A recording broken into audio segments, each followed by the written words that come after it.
Senhor, bendizemos o Teu nome nesse momento, pelo privilégio santo que o Senhor nos concede, de mais uma vez podermos meditar na Sagrada Escritura. Pedimos que o Teu Espírito Santo coloque em nossos corações o propósito de aprender, de praticar e de ensinar a Tua Palavra. Que nesta meditação desta noite possamos ser instruídos pelo Teu Espírito a andarmos fielmente na Tua presença, vivendo de fato para a Tua glória. Amém. Amém. Sentem-se, por favor.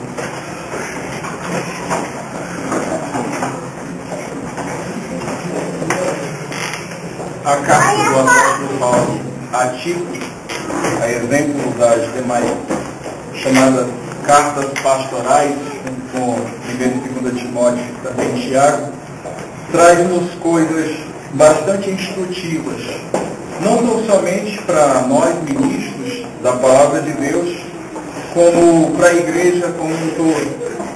E o apóstolo vai escrever essa carta trazendo uma série de ensinamentos a esse pastor, como também trazendo um retrato da cultura que ele está inserida, da própria comunidade cristã, aonde ele exerce a sua liderança, dá-lhe instruções preciosas quanto à separação, ordenação de ministros, e também ensinamentos que ele deveria repassar a essas congregações, a essas igrejas, no tocante à fé cristã de forma correta. Pelo menos 3 vezes ele vai falar aqui de prática de boas obras. E nós devemos ter isso em mente como a prática do salvo, e não prática para se salvar, como alguns têm interpretado erroneamente. Mas o apóstolo ele diz a Tito algumas coisas importantes. Primeiro, que ele precisava ser criterioso quanto à ordenação de ministros, a nomeação de pastores das igrejas. Esses camaradas deviam ter todo um comportamento ético, moral e espiritual. Eles precisavam ser pessoas de boa índole, pessoas tranquilas, não iracundas, não pessoas dadas à embriaguez, e principalmente também, nesse momento, quero enfatizar a ganância. E esses ministros deveriam ser capacitados para não somente viverem essa vida, para ensinarem a igreja como viver, mas também como silenciar a boca dos falsos ministros, dos falsos profetas, dos falsos pastores da época. E ele vai trazer todo um relatório. Olha, esses camaradas, eles não têm compromisso com Deus. Embora eles falem o nome do Senhor, eles negam esse mesmo nome, eles negam a prática correta da Escritura, e eles pregam essas palavras erradas, eles corrompem famílias, e eles fazem isso por torpe ganância. E a missão desses pastores, a missão de Tito, silenciar essa falsa pregação.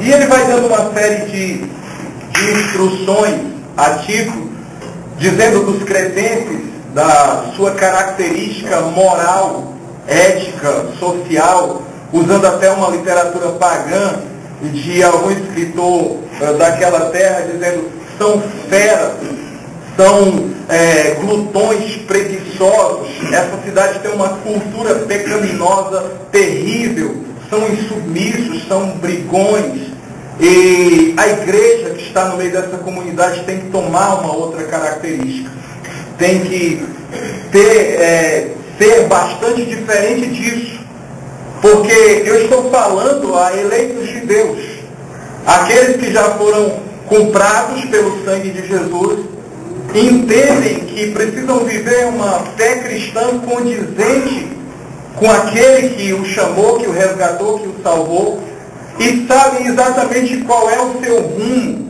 no que eles devem esperar e o que devem esperar, que é a vinda do Senhor em glória. Enfim, e todos esses ensinamentos são dados, e Tito recebe essa carta, apesar de ser dirigida a ele, ele tem que repassar isso, instruir essas pessoas com relação a isso. Agora, por que isso é tão relevante para nós hoje? Vamos meditar um pouco sobre isso. Em que cultura nós estamos inseridos? Em que cultura nós estamos inseridos? Como é a vida social no nosso país e na nossa cidade? O famoso jeitinho brasileiro é o que faz o brasileiro se orgulhar. O brasileiro tem sempre como driblar o sistema. A própria Constituição do país foi feita para isso. Para que criminosos, para que desobedientes das leis pudessem se sair bem depois de praticar seus crimes, especialmente os magistrados, especialmente aqueles próprios que fizeram e fazem essas leis. E esse famoso jeitinho brasileiro é costume, é prática dessa nação em todos os sentidos. Desde os mais altos escalões da sociedade até aqueles que vivem abaixo da linha da miséria, ou seja, em todas as classes sociais, existe essa prática ilegal e desobediente, sem temor a Deus, sem respeito, sem cumprimento das leis, porque somos esse tipo de nação. Pessoas preguiçosas, pessoas, más por essência e influenciadas nessa cultura ainda mais. Ainda mais, porque a mídia, por exemplo, encoraja isso, ensina isso, mostra isso, como diz o nosso arcebispo, Dom Paulo Garcia, essa televisão brasileira horrorosa, péssima, que tem formado opiniões, que tem entrado nos lares e mudado a conduta e o comportamento das famílias através das suas programações ilícitas, imorais, indecentes, criminosas. E essa é a nação que nós estamos inseridos. Essa é a cultura da nossa sociedade. Uma cultura criminosa, desobediente e, sobre tudo isso, pecaminosa. O que estamos fazendo aqui? O que Deus espera de nós? Bem, tivemos um norte claro de como deve ser o comportamento da igreja nesse tempo, quais devem ser os seus propósitos e os porquês, a partir do sermão desta noite, por exemplo, somado a mais inumerosas outras pregações, inclusive desta igreja. Sabemos exatamente isso, mas como devemos nos comportar? Sabemos que a igreja, a chamada igreja evangélica no nosso país, ela está perdida, desorientada e caminhando a passos largos para o inferno. A apostasia tem tomado conta da igreja. E o que nós temos é, no meio dessas denominações, um pequeno remanescente. Algumas congregações, algumas comunidades, e quem sabe até com um pouco de otimismo, algumas denominações ainda pregam o evangelho verdadeiro. Mas não é isso que se vê. Nós vemos uma igreja totalmente dominada, influenciada, conduzida, orientada pela cultura desse país. Você chega na bancada evangélica e eles deveriam se envergonhar, esses deputados que se dizem homens de Deus a serviço de Deus na política, eles deveriam se envergonhar de usar esse termo, porque os meios de corrupção e a prática da corrupção são exatamente os mesmos do sistema, a ilegalidade, a fraude, e a gente vê isso exposto na mídia de forma ridícula e de forma revoltante. Bem, esses homens são líderes de igrejas. E eles até chegam a pregar o evangelho, ora, fazem até orações, agradecendo a Deus pela ilegalidade, por exemplo, pelo roubo, pela fraude. E eles levam essas culturas, eles levam esses costumes, essas práticas para as suas igrejas, com outras roupagens, é claro, mas que em essência são as mesmas práticas ilegais, criminosas e, consequentemente, pecaminosas diante de Deus. E a igreja está influenciada por isso nesse tempo. Daí o apóstolo dizer a Tito para ter cuidado, para ter critérios à hora de se ordenar esses ministros, porque são gananciosos. Em algum momento eles podem até falar o evangelho, mas a finalidade deles é torta e ganância. E eles vão desfigurar completamente o evangelho, ensinar fábulas mentirosas, para que o povo de Deus perca também um rumo e tenha esse tipo de conduta. Conduta essa não só de ilegalidade de crime, mas até de feitiçaria, com outra roupagem. E é esse o nosso contexto. Um contexto de uma igreja cujos líderes, na grande maioria, são corruptos e gananciosos, têm destruído famílias, sistemas inteiros, com as suas pregações mentirosas de fábulas, e são esses homens. Bem, e nós temos a missão, não só de pregar o Evangelho verdadeiro, de viver esse Evangelho verdadeiro, de ensinar esse Evangelho verdadeiro, mas de calar a boca dessas pessoas. Agora, como Deus, pelo apóstolo, nos pediria tal coisa? Esses camaradas, eles não são donos de um programa de televisão, mas eles monopolizam os meios de comunicações.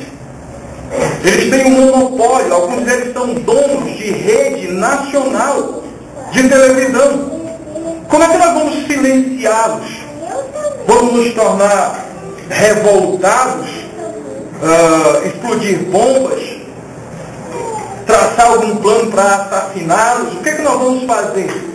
Só há uma maneira de silenciar essas pregações mentirosas: falando o Evangelho verdadeiro, calando a boca desse falso Deus que é apresentado com a apresentação do Cristo verdadeiro, aquele que morreu na cruz por nós, desde antes da fundação do mundo, e tem nos elegido e nos dado uma gloriosa esperança, que é a sua manifestação em glória para resolver essas coisas todas. Como nós vamos silenciar o que é falso? Falando o verdadeiro. E aí as pessoas não entendem e começam a nos chamar de incrédulos, de frios, de antiquados, de ultrapassados por causa da nossa pregação com uma forte dosagem de teologia reformada, de teologia ortodoxa, apostólica, e eles vão dizer: vocês estão ultrapassados, a igreja já evoluiu.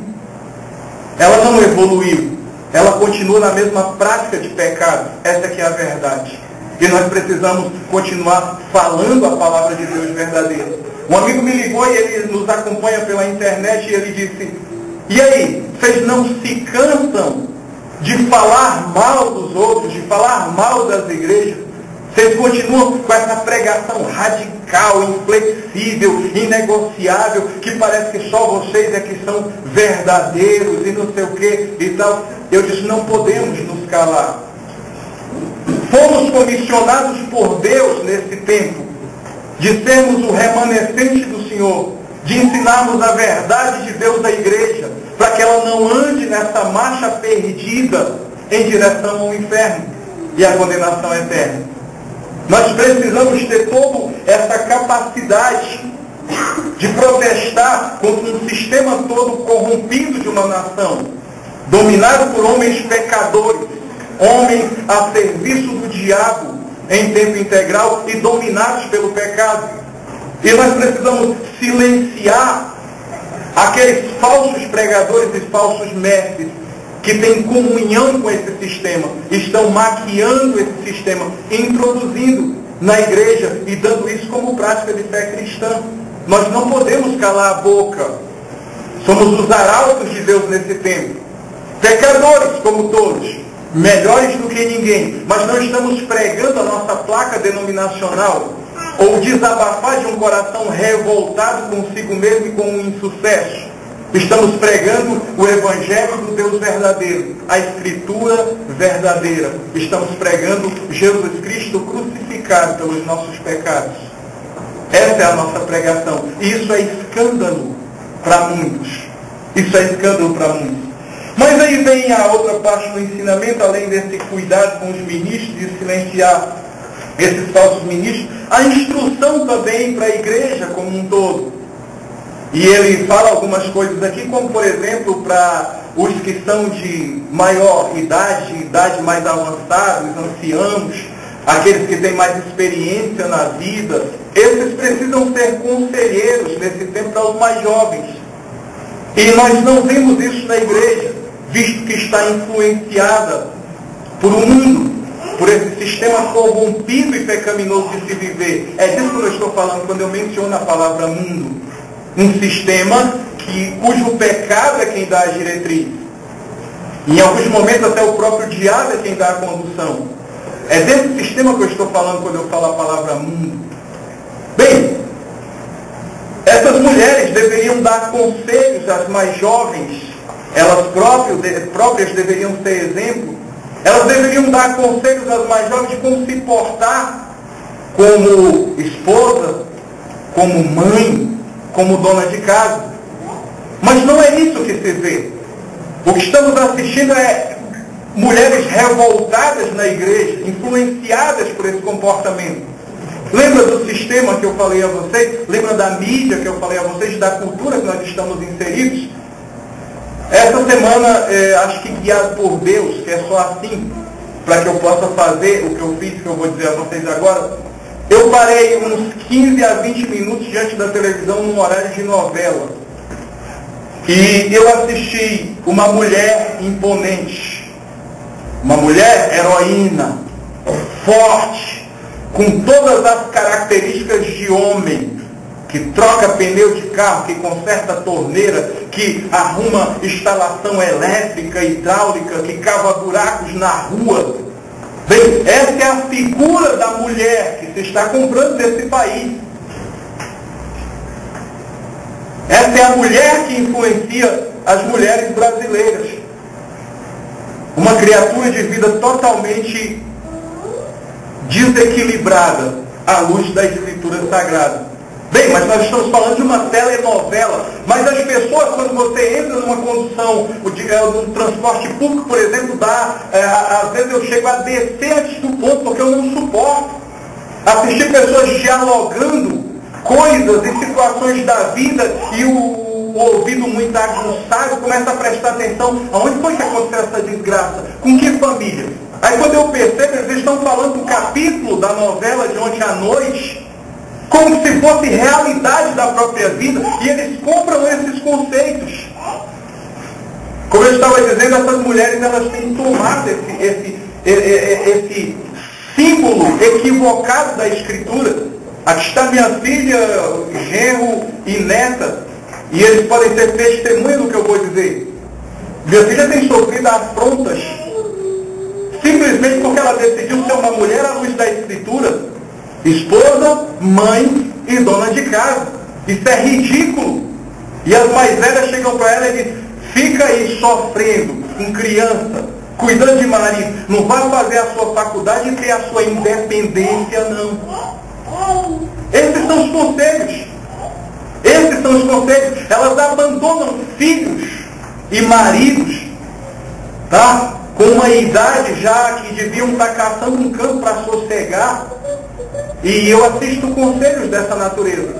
Alguém mais velho ainda, que deveria estar somando com essa primeira, para dar conselhos às mais novas com relação à família, mas influenciada por esse tipo de cultura nacional, dizendo assim: tá certo, não deu certo, não ama mais, largue e busque a sua felicidade.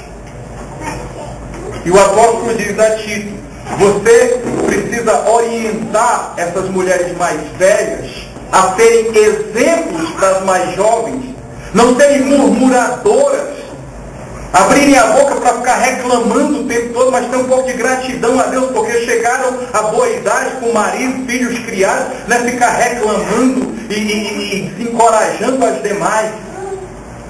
Eu vejo senhoras dando conselhos infelizes e do diabo para mulheres novas, dizendo: não entra nessa bobagem de casamento não, curte a tua juventude.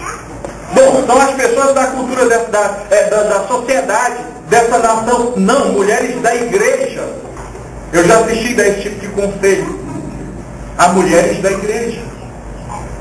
E aí o apóstolo Tito orienta essas mulheres para que elas deem bom testemunho, que elas sejam verdadeiras mestras no testemunho e nos conselhos às mulheres mais jovens. Elas precisam ser exemplos para isso. E quanto aos mais velhos, esses é ainda mais escandalizador. Encontramos, e até conheço popularmente, pessoas, homens, com netos, que recentemente deixaram família para viver com outro homem.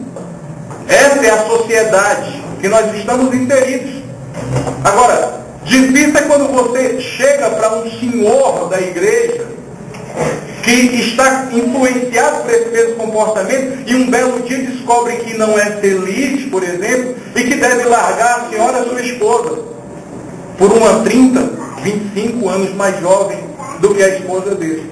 Aquela que construiu a vida toda junto com ele, sofreu todas as penas, passou todas as situações difíceis, criando filhos e às vezes até netos, e agora esse cidadão decide que merece alguma coisa melhor do que essa heroína, essa juntora, essa companheira que esteve ao lado dele o tempo todo. Por quê? Porque estamos discutindo muito. Por quê? Porque essa mulher impediu que eu fosse alguém de sucesso na vida, ela me atrapalhou. E desculpas pecaminosas das mais esfarrapadas. E eu estou falando de pessoas na igreja.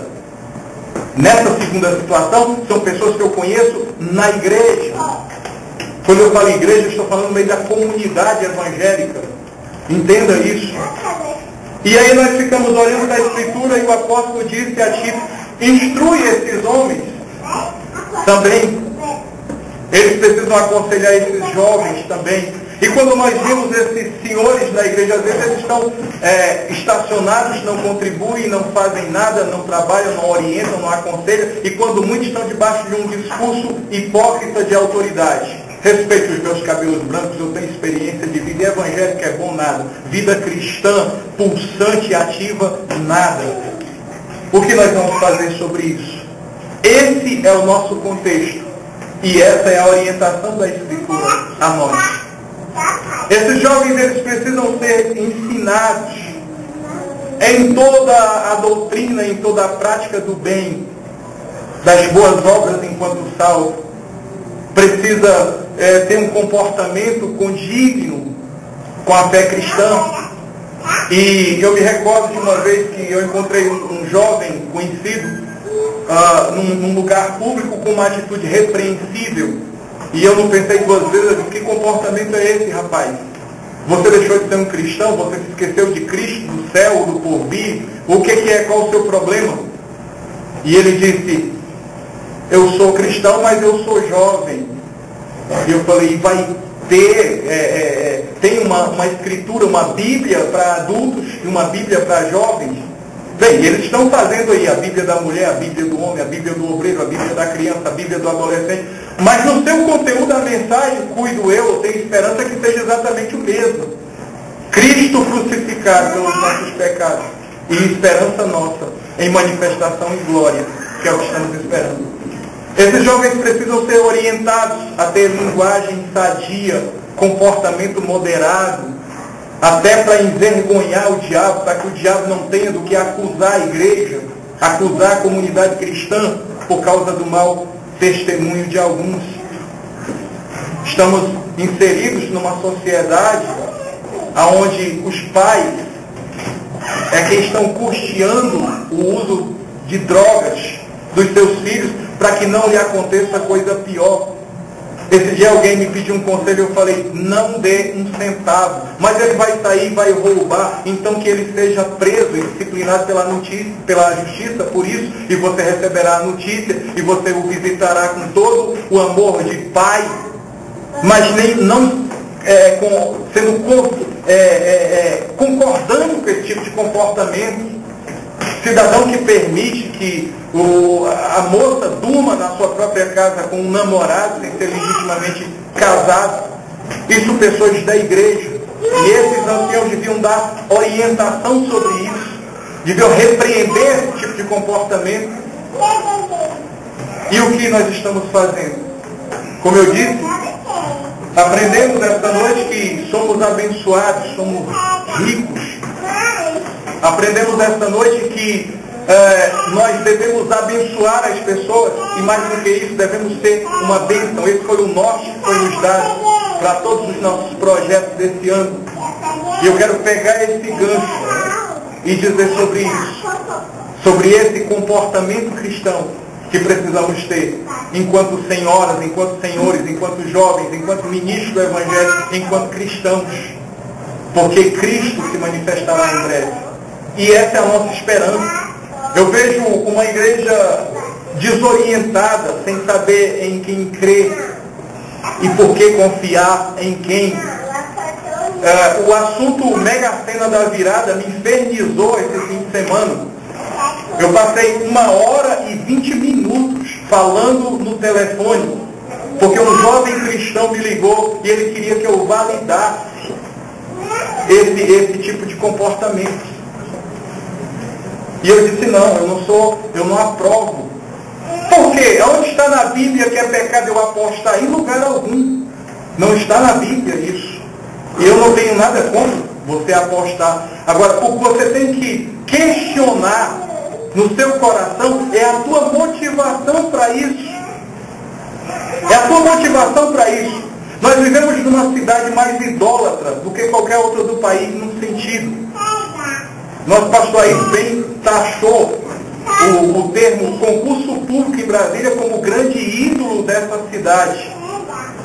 As pessoas estão abrindo mão das suas famílias, elas estão abrindo mão da saúde, do lazer, da fé, principalmente, para poder ser aprovado em um concurso público.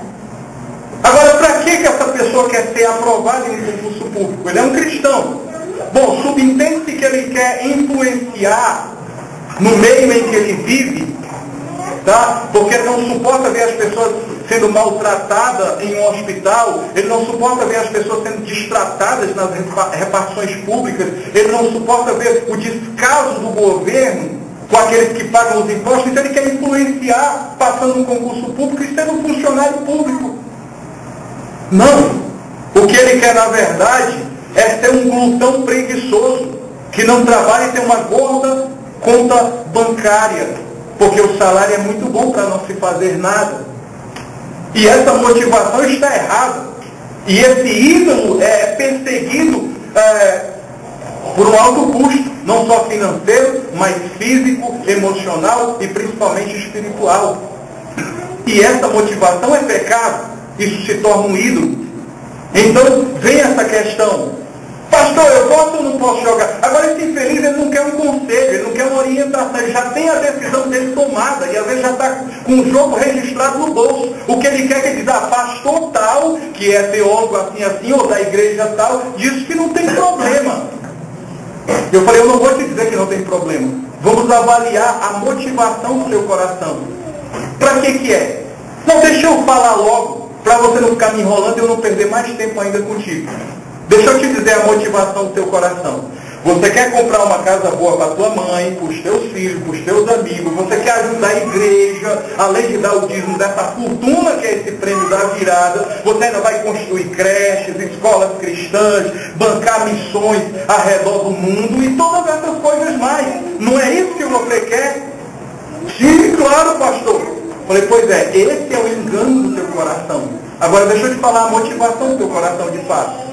Você quer ser um cara que não precisa trabalhar, que não dependa de absolutamente ninguém, que quer satisfazer todos os desejos, inclusive os pecaminosos do teu coração, porque o teu dinheiro te dará condições disso, e você quer literalmente ser independente de Deus. Hoje você ainda levanta pela manhã e diz, Senhor, me ajuda no meu emprego. Você quer levantar um dia e não ter que falar com o Senhor sobre emprego, porque você tem dinheiro suficiente. Essa é a motivação real do teu coração. Agora, o teu coração é 100% enganoso e ele vem te enganando com essas máscaras de bondade toda.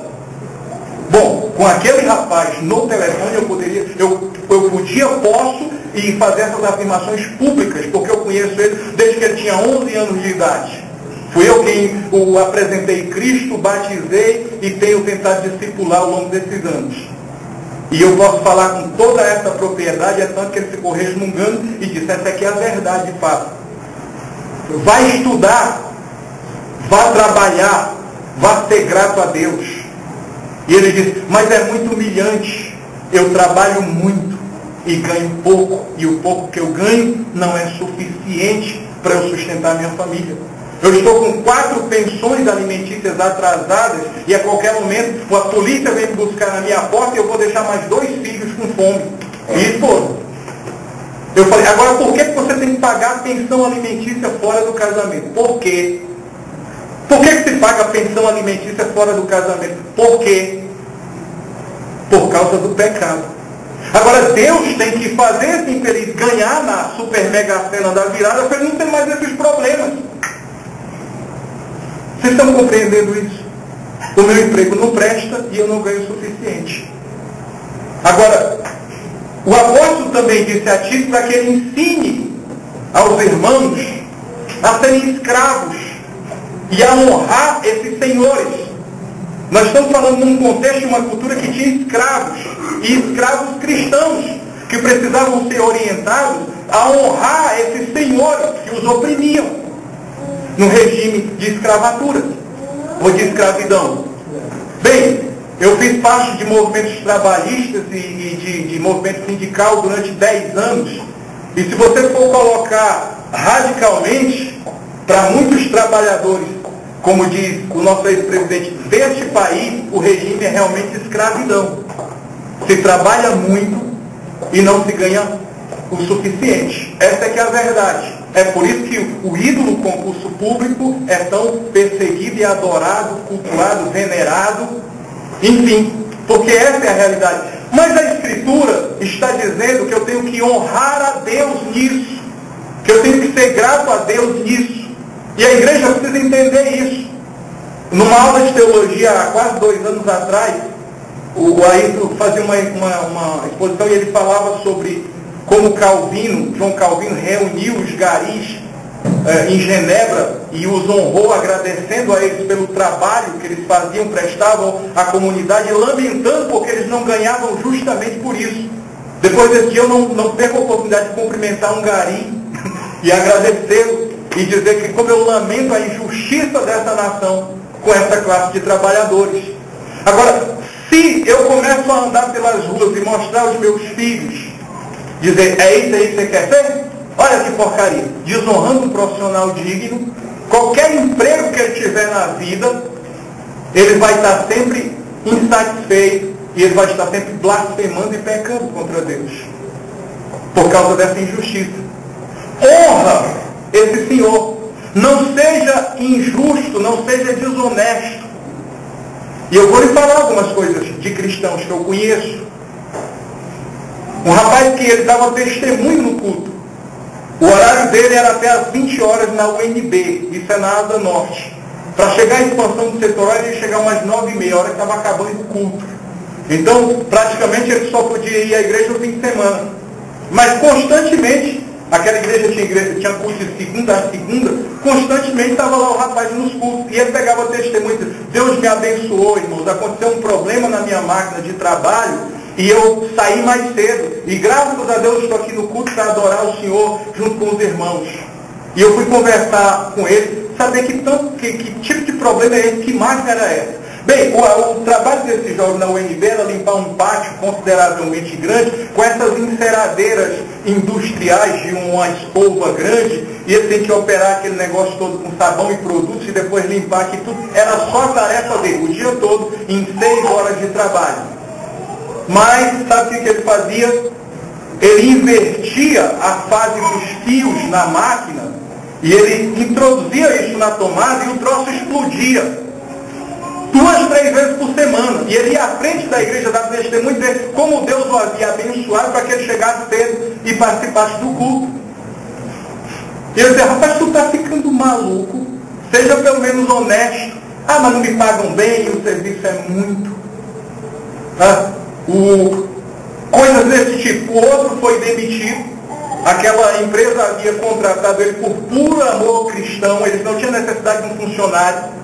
Mas era um jovem da igreja que estava com a esposa grávida e desempregada, e eu fiz uma intercessão enquanto pastores, ajudem, vocês têm uma empresa, foi Deus que deu, empreguem esse jovem para que ele tenha comida para dar à sua esposa e o filho que está para chegar. E durante 4, 5 anos esse jovem foi ensinado na profissão, um bom período, ele deu prejuízos enquanto aprendia a profissão.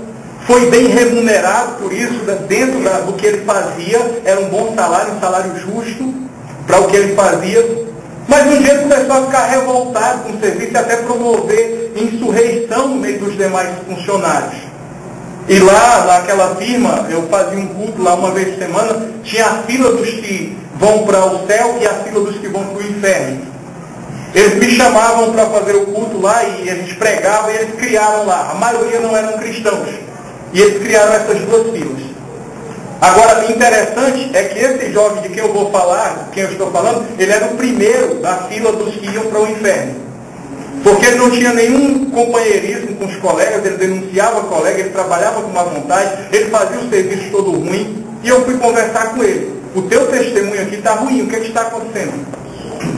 E ele disse, não, estão pagando mal, não ganham o suficiente, os patrões são ruins, e não sei o que, não sei o que. Mas isso não te dá o direito de desonrar a Deus, de desobedecer a Escritura.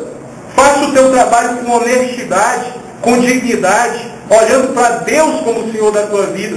Bem, não deu outra. Como ele queria, ele foi demitido do emprego. Ele fez de tudo para ser demitido do emprego. E os patrões tinham motivo para lhe demitir por justa causa, mas eram cristãos e chamaram ele e falaram, olha, não vai dar mais e você vai assinar o aviso prévio. E ele disse, então eu não vou trabalhar mais, vou cumprir meu aviso em casa porque é direito trabalhista meu. E um dos patrões, revoltado com ele, disse, não, você vai cumprir trabalhando que eu não vou te pagar para você ficar em casa não. Ele disse, está bem. No primeiro dia de serviço, ele estragou umas ferramentas que valia quase o dobro do mês de salário que ele ganharia. E ele fez isso propositalmente. Qual é a justificativa? Não ganho o suficiente e o meu patrão é ruim.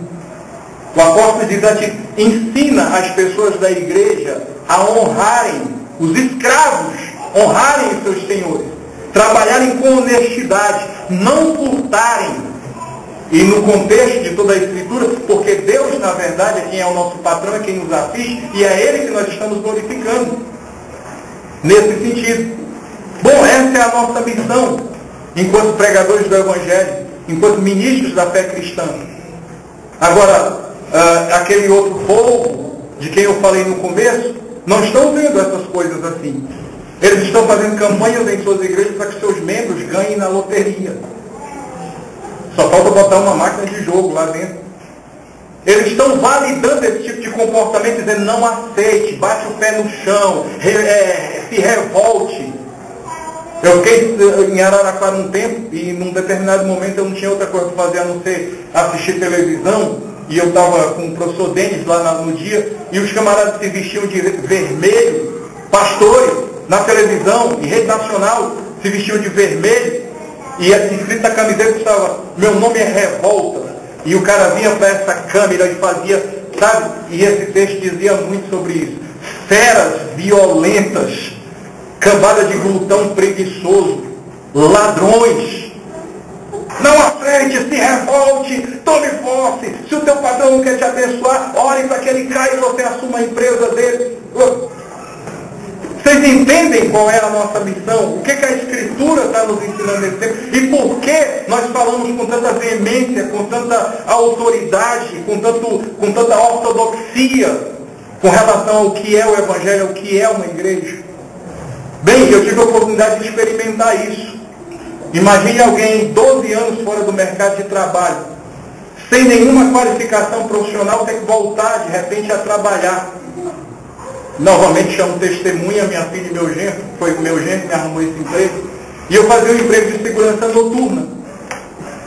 E era no tempo frio, teve uma madrugada que a sensação térmica, acho que é assim que eles chamam, chegou a 7 graus. E eu, para me aquecer naquele trabalho, eu corria rua acima, rua abaixo, fazia flexões, polichinelo, tudo que vocês imaginarem. E não aquecia. Sem contar 3, 4 camisas, mais touca, mais luva, 2 calças, meião de jogar bola, bota, não aquecia. Meus colegas, vamos denunciar aqui publicamente, estavam em casa dormindo e nada me impedia de fazer o mesmo. Pelo menos uns 2 deles, inclusive o filho de um dos patrões, nada me impedia de fazer o mesmo. Mas eu olhava para o céu e dizia, eu preciso honrar o Senhor. Eu preciso honrar o Senhor. Depois eu fui abençoado. né? Estava aquela coisa de pegar carona na bênção dos outros. Fred foi-se embora para um emprego melhor e eu fiquei no posto dele que era melhor. Porque cá para nós ele era irmão do patrão, né? Então... Mas aí veio a época da chuva. E o frio era muito intenso ainda naquela época. E teve uma noite que eu tive que ligar para minha esposa e disse: se você não quiser amanhecer viúva, venha para cá agora e me socorra. E ela chegou com um carro, com chocolate quente, ligou o ar quente do carro e as minhas mãos já estavam endurecendo de tanto frio na madrugada. E eu poderia ir embora com a minha esposa. Eu poderia entrar naquele carro e dormir o resto da noite, porque ela trouxe colchão e coberta. Baixei o banco de trás, ela deitou, se embrulhou, aqueci e eu fiquei lá tomando conta das minhas responsabilidades e da minha esposa também que estava ali com o carro. Porque Deus estava me olhando, Ele era meu patrão. E quando o negócio esfriava demais, eu entrava e ligava o ar do carro e ia sobrevivendo até que eu cumprisse o meu plantão. Mas aí veio a chuva, e aí eu fui literalmente para a lama. O posto que era bom ficou pior, porque era lama, só cabia mesmo, eu entrava com a moto e não tinha como. Mas tinha que fazer a ronda dentro do galpão, então eu usava essas botas de borracha, e elas ficavam atoladas até o meio da canela de lama, e aquela coisa toda. Bom, os colegas, alguns estavam em boate, jogando bola no campo society, outros em casa dormindo. Mas eu precisava cumprir isso. Sabe por quê? Porque o Senhor era o meu patrão. E todos os dias eu agradecia a Deus por esse trabalho e pela renda que Ele me dava através desse trabalho. E eu estava muito feliz com Jesus Cristo com relação a isso. Eu não tinha problema com isso. E as coisas foram melhorando. Mas aí a nossa querida Josi inventou de orar por mim. Ela disse: não, eu vou orar por você, isso não está certo, você vai morrer nesse trabalho. E ela colheu o fruto da oração dela. Ainda bem que eles vivem bem essa coisa que foi pregada ontem à noite, se envolver, porque hoje praticamente eu moro, como e durmo por aqui mesmo, devo sair desse emprego. Mas foi uma bênção.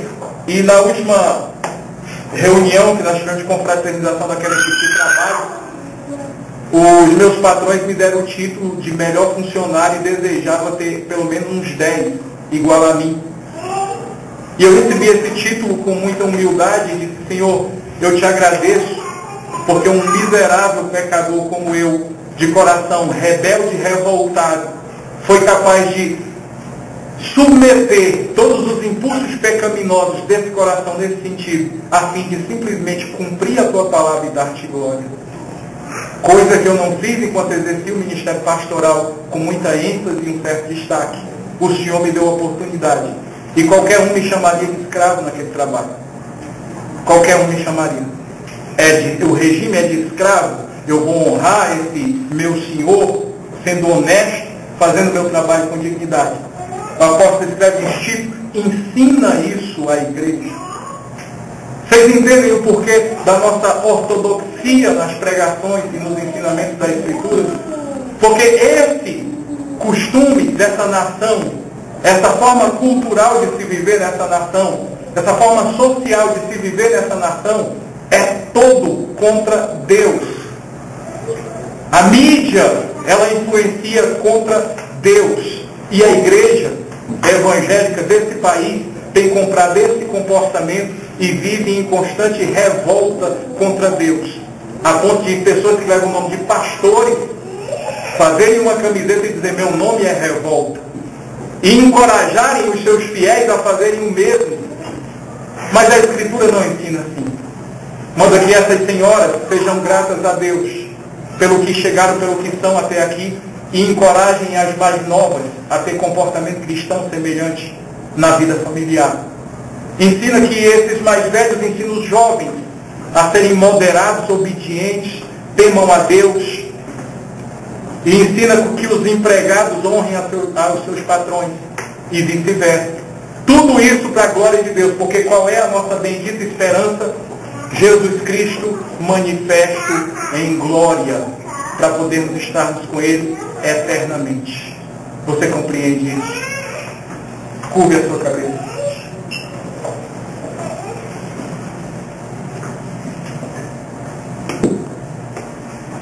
Senhor Deus, de eterno poder incomparável, nos colocamos submissos debaixo da Tua mão poderosa. Senhor, graças a Ti, porque a Escritura ainda está sendo aberta e exposta para nós aqui nessa comunidade. E sabemos que em muitas outras o Senhor tem um remanescente, ministros fiéis do Evangelho que pregam a Tua palavra, ensinam a sã doutrina e a prática da boa obra como o exercício de fé do salvo em Cristo Jesus. Meu Deus, nos ajude a poder ser esse arauto, esses que dão o brado, esses que protestam ainda contra o pecado, não só de um país corrompido como um todo, mas de uma própria igreja que tem apostatado da fé. Meu Deus, nos ajude, enquanto cristãos, influenciar, meu Deus, de tal maneira que possamos silenciar as bocas mentirosas de pregadores fraudulentos que pregam por torpe ganância e pregam mentiras e fábulas. Ajuda-nos a silenciá-los com a pregação do Evangelho verdadeiro. Ajude-nos a praticar esse Evangelho verdadeiro, a fim de que as pessoas do mundo nos vejam e deem glórias a Ti. Meu Deus, eu Te agradeço, porque o Senhor tem nos conduzido assim, e porque os nossos corações todas as manhãs, ó Deus, são bombardeados com a Tua palavra, a fim de nos instruir como andar neste mundo tão perverso, tão cruel, como nos comportar no meio de pessoas que professam, quem sabe, pelo menos nominalmente, a nossa fé, mas que estão perdendo o mundo. Meu Deus, em nome de Jesus, venha banir dos nossos corações toda revolta, toda desonestidade, toda ganância, toda mesquinhez dos nossos corações, toda motivação errada, desde a profissão que queremos exercer até a forma com que queremos ganhar dinheiro e gastá-lo. Senhor, em nome de Jesus, faz a Tua vontade e o Teu querer e nos ajude a andar obediente nessa vontade e nesse querer. Em nome de Jesus. Amém.